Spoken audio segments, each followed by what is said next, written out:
কোনো ইবাদত আবিষ্কার হইলে ওটা লাথি মেরা ফালাইয়া দিবা, ঠিক আছে? এই কারণে এক সাফাবাজ, ফতোয়াবাজ, ফেতনাবাজ রাসূল তো হাদিসে বলে গেছে এটা।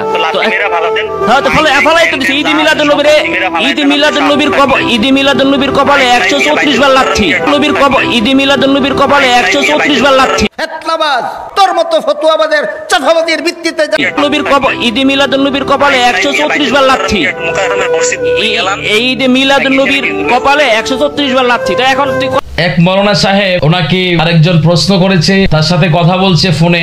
সে বিরোধিতা করার এমন এক পর্যায়ে, মানে এমন একটা ভাষা সে ব্যবহার করেছে, এমন একটা শব্দ সে চয়ন করেছে যেটা কোনো সাধারণ গড়ের মানুষ বা কোনো সাধারণ একজন মক্তবের ছাত্র এই ধরনের কথাবার্তা কেউ বলবে না। কোনো আপনারা শুনেছেন এই মৌলানা কি বলেছে? এই মৌলানা বিরোধিতা করতে যায় ঈদে মিলাদুন নবী সাল্লাল্লাহু আলাইহি সাল্লামের কপালে নাকি 136 বার লাথি দেয়। নাউযুবিল্লাহি মিন যালিক। আপনারা একটাবার চিন্তা করেন কি পরিমাণে গর্দভ হলে পরে, কি পরিমাণে অশিক্ষিত আর কি পরিমাণে নোংরা চরিত্রের মানুষ হলে পরে এই সমস্ত বাক্য উচ্চারণ করতে পারে। সে বলল ঈদ মিলাদুন নবী এর কপালে সে 136 বার লাথি মারে। ঈদ মিলাদুন নবী শব্দের অর্থ কি?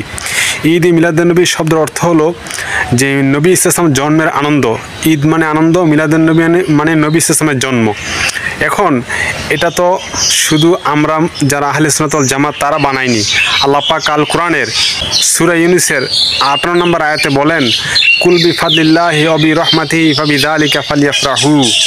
এখানে আল্লাহ বলছেন যে অবিরহমাতিহি ফাবিযালিকা ফালইফরাহু। অবিরহমাতিহি এই রহমত দ্বারা হযরত আব্দুল্লাহ ইবনে আব্বাস রাদিয়াল্লাহু আনহু বলেন যে সরাসরি নবী সাল্লাল্লাহু আলাইহি ওয়াসাল্লামকে বোঝানো হয়েছে। আর এই রহমত দ্বারা যে বোঝানো হয়েছে আল্লাহ নবীকে, অন্যত্র আল্লাহ পাক স্পষ্ট নিজেই ব্যাখ্যা করে এবং মানুষদের মাঝখানে স্পষ্ট করে দিয়েছেন যে ওমা আরসালনাকা ইল্লা রাহমাতাল লিল আলামিন। হে বন্ধু, আমি আপনাকে দুনিয়ায় পাঠাইনি, হ্যাঁ পাঠিয়েছি আপনাকে রহমত স্বরূপ। তাহলে ওইখানে আল্লাহ রহমত স্পষ্ট বুঝিয়ে দিয়েছেন, আর এখানে ও রহমত বলছেন।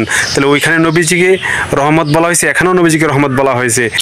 আর এই নবীজিকে পেয়ে এবং আল্লাহর কোরআনকে পেয়ে তোমরা কি করো? ফালিয়াফরাহু, তোমরা আনন্দ করো। লিয়াফরাহ, লিয়াফরাহা, লিয়াফরাহু এটা হলো আমরা গায়েব জমার সিগা। অর্থ হলো তারা যেন আনন্দ করে। লিয়াফরাহু, তারা যেন আনন্দ করে। এখন দেখেন আল্লাহ পাক স্পষ্ট কোরআনে তাকিদ সহকারে বলছেন যে তারা যেন আনন্দ করে, বলেন নাই যে তোমরা আনন্দ করো, তারা যেন আনন্দ করে কথা বলা হয়েছে। এখন ওইখানে আল্লাহ পাক কোরআনের মধ্যে ইয়াফরাহু শব্দটা ইউজ করছেন, আর আমরা এর সমার্থক শব্দ ঈদ আনন্দ ব্যবহার করি, যেটা দুইটাই আরবি শব্দ। যেমন বাতাস, হাওয়া, পবন একই জিনিস, তিনটা নাম। ঠিক এই আনন্দের দুইটা আরবি, এই আনন্দ শব্দের দুইটা আরবি কোরআনে বলছে ইয়াফরাহ, আর এখানে হলো ঈদ।